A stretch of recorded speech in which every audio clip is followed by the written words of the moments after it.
This paddock we're standing in is a paddock that we sowed in 2002.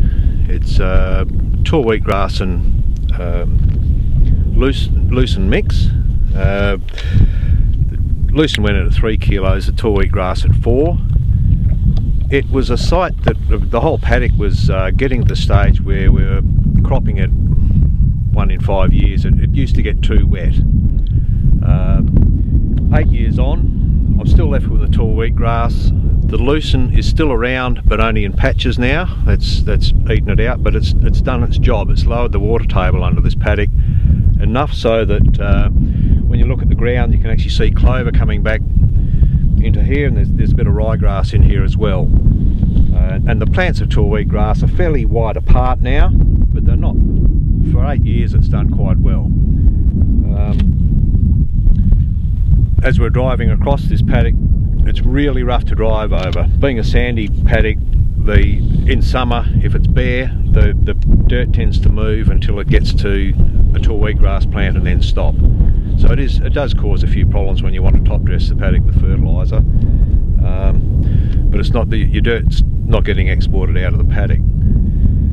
I normally close this paddock off fairly early spring and let it run up and get some bulk of feed there, and I wean my lambs into this type of paddock. It's a good mix for them. Being a fairly large paddock, there's about 80 hectares in here. I provide 3 watering points, one on each end of the paddock, one in the middle, because I'm normally running fairly large amounts of sheep in here at any one time, so good clean water is quite vital, especially for lambs in early summer. Other than that, it doesn't get treated any differently from a normal pasture paddock. It gets top dressed with phosphate.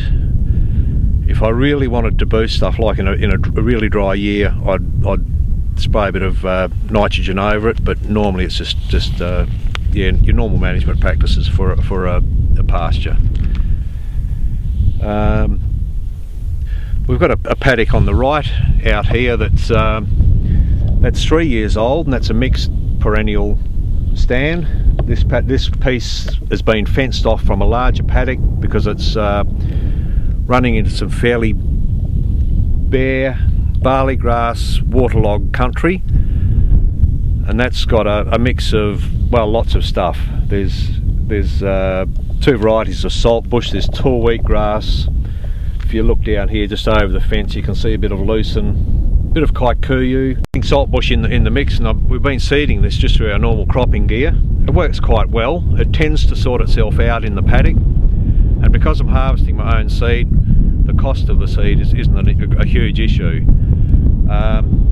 This paddock here has got wavy leaf and river saltbush in it.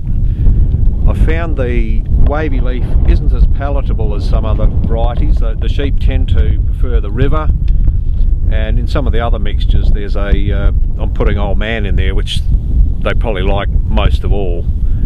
But I like having it in the mix because it finds those little spots in the paddock that are more saline. In some cases, depending on the soil types in the paddock, I'll actually do 2 mixes in there. One will be the barley grass type country will get the tall wheatgrass based mix, and then the more saline country would get the saltbush, puccinelia, maybe a small amount of tall wheatgrass in